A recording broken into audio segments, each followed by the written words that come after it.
You're going to love this. Trust me. What up, Dragon Ball junkies? It's your boy Josh, bringing you another Dragon Ball Super Card Game information video. Today, I woke up and got ready for work. That's why I look a mess right now. I'm in my work clothes, supposed to be painting a house today, but my boss is running late. Got on Facebook, and I see that the new ban list for set 16 is released. So we're going to read through these new bans, limits, erratas, all the new information, and talk about my opinions on it and what I'm thinking about it, what the community's saying right now. So let's go. Okay, guys, here we are at the Dragon Ball Super Card Game Facebook page. I will drop the link to this Facebook page down in the description of the video, and you guys can check it out for all your Dragon Ball Super Card Game Facebook information. We've got all the pictures of the cards here, but I'm going to pop them up on the side for you guys up in there. And as I read through Bandai's descriptions of why they're banning things, first let's take a look at this. UW07, that's set 16, additions to the banned limited errated card list. Greetings, Dbscg fans. Thank you for your continued support of the Dragon Ball Super Card Game in 2022. With the release of Realm of the Gods, we are updating the banned limited errata card list, reflecting on the 2021 competitive season, including tournament results, internal testing, and community feedback. We have concluded that these adjustments will help facilitate a fresh, diverse meta game in the new year, as well as more fun for you, the players. For the release of Realm of the Gods, we are adding 3 cards to the ban list, 1 addition to the limited list, and 5 additions to the errated list. So first, let's get into the banned cards. Here we go, guys. BT13 112 Unrelenting Assault Trunks.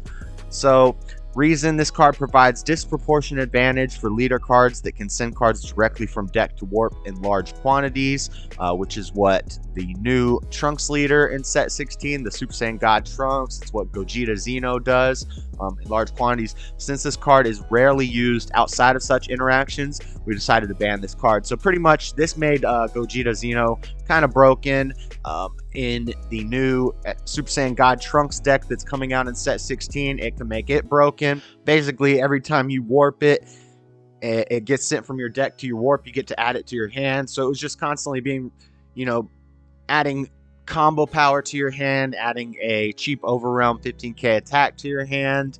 You know, I don't know if this was the broken thing in Gogeta Xeno, but that's what they decided to ban.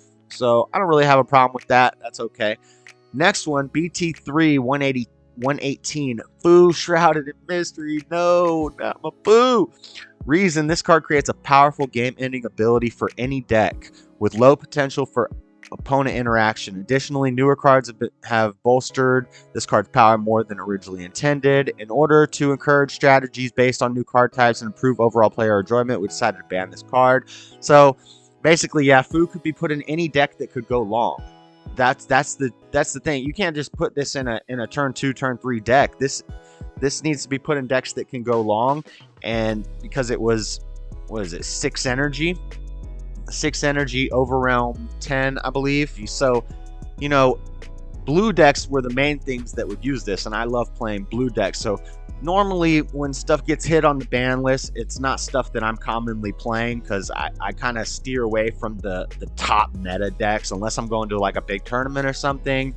I like playing fun decks. I like, you know, trying different stuff out. So these ban lists usually don't hurt me too much, but I've loved Fu since I started playing this game. Fu was one of the first powerful cards that I was able to run in a deck when I first started playing this game, and I've always loved Fu. I'll always stick it in decks. And whoa, pause, that sounded weird, but anyway, I think one of the reasons they had to ban this is because the game, as more counterplays come out, more floodgates come out for every color, this becomes something that blue isn't just running as a win con, but now every deck can run a Fu and stretch the game to turn 6 if they want, because every deck has floodgates, every deck's got counterplays, and you know, the games are getting longer, and Fu becomes a problem because basically you play it, you're probably going to win the game. And if you're not winning the game when you play the Fu, then you're not playing the Fu right. So I understand why they banned it. I understand why people wanted it banned. I'm just upset personally because I really like using the card and winning with it. So it hurts. But all right, next we have BT9 112 Cell Perfection Surpass. So this is Surge Cell Leader. This card is non-interactive leader with a long-standing presence in competitive play. In order to encourage strategies based on new card types and improve overall player enjoyment, we decided to ban this card. So I don't know, I mean, how true that it has won some events, but they're always different decks. And it's only been recently that we've seen this new hand control Cell Surge deck that is just very oppressive hand control. And we've only seen that deck do well in one player's hands. That's Jordan Markle's hands. He got third in nationals using the deck. But in recent events, and even in that event, there weren't a lot of, Cell Surge players. I would go to events thinking Cell Surge is going to be a problem, and I build a side deck with like 7 cards in my side deck just for Cell Surge. And then nobody's playing Cell Surge at the event because they all know that everybody's ready for it, and it's the easiest deck to side deck for. And if everybody knows that it's good, they're going to be ready for it in the side deck. So, I don't know if banning the leader was the thing, because this leader has seen a lot of different types of play styles and archetypes. A lot of people are fans of this leader, and we don't have any other good Cell stuff. Cell fans are hurt by this because, the only other good Cell stuff was already banned too. So can we get Bandai, if you're going to ban this Cell leader, can we please get something cool Cell related? I know we got some new Cell stuff coming in the future, so hopefully you've already preemptively planned for this. But a lot of people are big Cell fans. Cell's one of my favorite villains. The Cell Saga is my favorite saga in all of Dragon Ball Z, everything. Cell Saga is awesome. Cell vs. Gohan is one of the most epic moments in all of Dragon Ball. So we need a good Cell archetype. So please give us that, since you are banning one of the only good Cell leaders. But that's it for the ban cards, guys. Let's get on to the limited cards. Limited cards, 1 per deck. So BT13 120 Power of the Super Saiyan. So, it kind of sucks because this card is fairly new. And I still have copies of it. And I don't really play yellow in real life that much. I play it on Untapped, but this card provides the following advantages at no cost: restricting opponents' battle cards and unison-based strategies, drawing cards, and allowing the player to utilize effects that require resting a card. In order to properly balance utility for yellow decks, we decided to limit this card to 1 copy per deck. Yeah. Playing against yellow decks can often be very oppressive because they're just resting everything. They're drawing so many cards. So making this one per deck, I guess I understand that. And since it's a newer card, I don't think they wanted to ban it outright. Making it one of, it's kind of like the same thing we've seen with Cold Bloodlust. They made it one of, and I don't know. Are they going to make Steadfast, the Goku Steadfast, whatever it is? They're going to make that one of in the future. I feel like I thought more they were going to go towards Poutine to deal with yellow decks, which would have sucked for black decks, Dark Demon Realm type decks, Shroom and Salsa, Mecha Kabura. Those decks can run that black Poutine and not get the yellow leader effect, and still have a good Poutine card that goes with their archetypes. So I'm glad they didn't ban Poutine, but I thought that's what they were going to hit. Limiting power of the Super Saiyan, I understand that, and it makes sense. So I'm okay with that. We'll have to see how that affects yellow in the future. And then we have errated cards. That was all for the limited cards. Errated card, Son Gohan and Higher Dragon Boundless Friendship. That is the yellow leader that dominated Worlds and dominated Nats. It was a triangle meta between Gogeta Xeno and Higher Dragon, and doesn't Cell Surge. But anyway, the post-errata text added 1 yellow energy cost to activate main. So this activate main once per turn, draw 1 card, then play up to 1 skillless battle card with energy cost of 1 from your drop area. Now that costs 1. So, you're paying 1 to draw a card, not bad, and play a skill list from your drop area so you're not hurting your hand. So that's still good. For 1 energy, that's still a good skill. For no energy, that was a super broken skill. But reason this leader provides a draw advantage that significantly outpaces all other leaders, right, with no downside. In order to properly balance selection of yellow leaders and overall metagame, we've decided to issue an errata for this card. Makes sense. Great. I get it. Perfect. Then we've got Son Goku True Fighting Spirit. They've added unique to it, and that card, basically, Son Goku True Fighting Spirit, if you've seen my videos of testing with Super Saiyan God Trunks, anything black, any black decks that you're running, you're probably going to run 4 of this guy.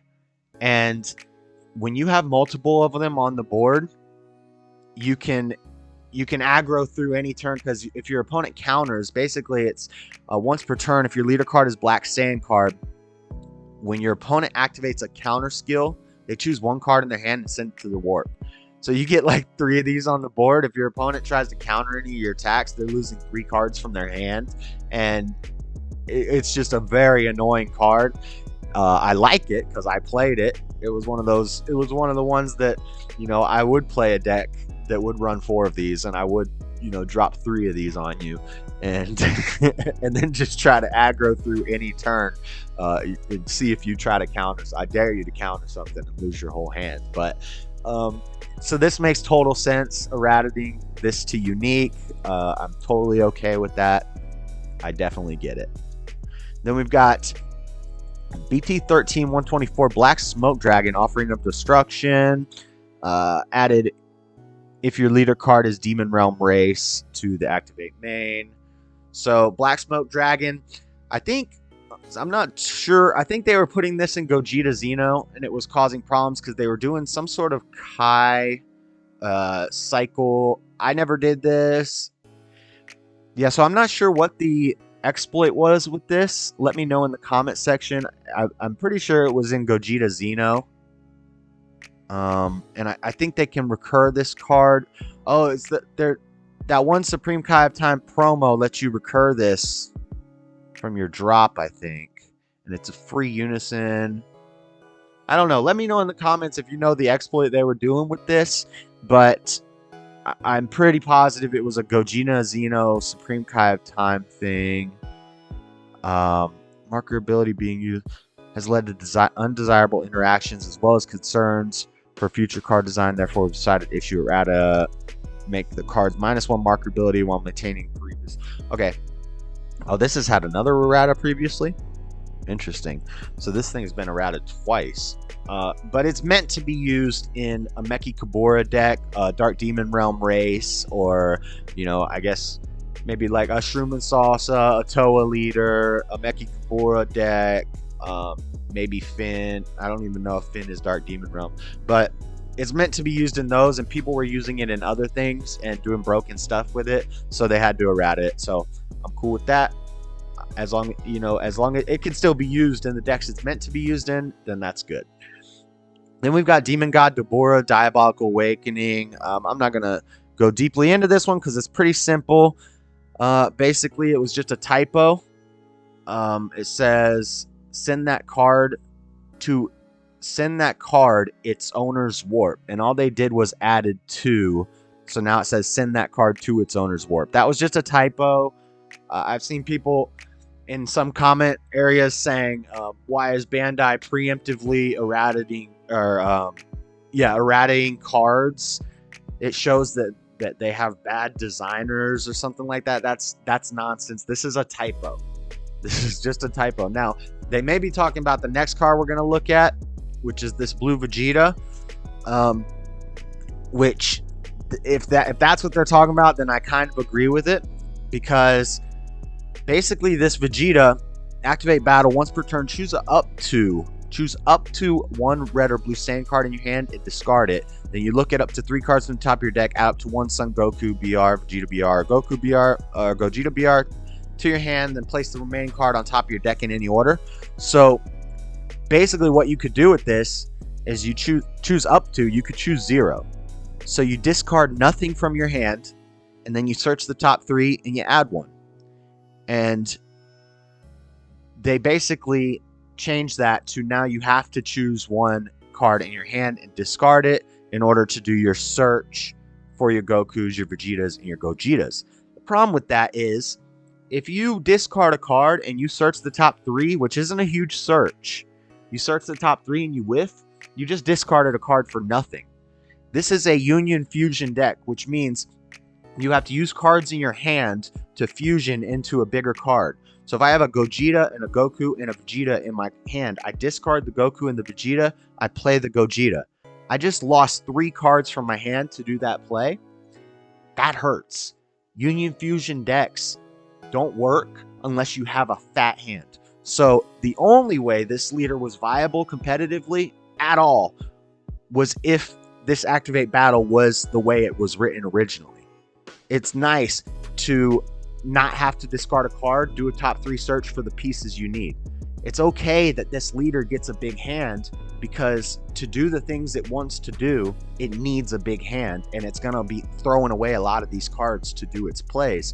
So it made it, and even with the way it was written, this is not like a broken leader. It's cool, it's fun, it can do some good stuff, and I liked it, but it was not broken. But now it's trash, like literally. And also, it was cool that it said choose up to, because people would say, well, you would never want to choose a card and discard it. You're always going to choose 0. No, that's not true, because with some of the cards, you need certain cards in your drop area. So sometimes you would actually choose one to discard from your hand to make your plays work, and then you do your search, and then you Union Fusion and stuff, and then you get to play stuff from your drop area into your energy. So the up to was awesome. You could use it to build a hand. You could use it sometimes when it was necessary to pitch stuff that you needed to pitch out of your hand. But now you have to pitch a card, and often that top 3 is going to whiff, and you're just minusing from your hand. So, you know, it kind of sucks. It sucks that I don't like. This is the one thing in this whole list that I do not agree with. They just destroyed this leader pretty much before it ever got to see play, because I almost feel like it's because some people complained, because people were saying, oh, that's broke, you shouldn't be able to do that, you shouldn't be able to. No, you should be able to do that. For this type of archetype, you need that hand advantage, and you need your pieces, and you're going to be pitching your pieces anyway to do your plays. You need, but this is the only thing I'm not happy about on this ban list. And that is all, guys. That is it for the new ban list. One other thing, there's been a change to a rule book. Let me see if I can find a picture of it to put up on the screen. But basically, the change is that it used to be if something gave cards other colors. This has to do with Strength of Legends being able to be played in the old Vegito leader. Basically, if something gave cards multiple colors, then that card could not be considered a mono color. And they basically fixed that to say that it can be its original color mono color. So like the Vegito leader, it makes Goku's and Vegeta's multiple colors, like green, red, and blue. So a red Goku could not be a mono red Goku because it's also a blue and a green Goku. They changed that in the rulebook. They clarified it. So basically, if you have a red Goku, he is considered red, he is considered green, he is considered blue, he's also considered mono red. So if anything's looking for specifically mono red, you can now use that Goku in that Vegeta leader. It's just it's a slight, people were kind of confused as to what it changed, how it changed. It doesn't affect a lot of things. It only affects the Vegito deck because, Strength of Legends is looking for mono red, mono blue, mono green, mono yellow in your drop area. But those Gokus and Vegetas that you're running in your deck didn't count as mono because they had multiple colors. Well, now they do also count as mono color of their original color. So just a little interesting rule update and all the new limits and erratas and bans. Okay, boys, you know what to do. Let me know in the comment section what you think of this new ban limit errata list. Let me know if I asked any questions in the video. If you have the answers, drop them down in the comment section, please. That helps me out a lot. And also give the video a thumbs up if you liked it. Subscribe to the channel if you haven't already, and hit the bell so you know when I make new stuff. You guys can catch live gameplay of all these games on Twitch TV/DragonBallJunkie. But until next time, watch the video playlist that I got going. I'll see you later. I'm out. Peace.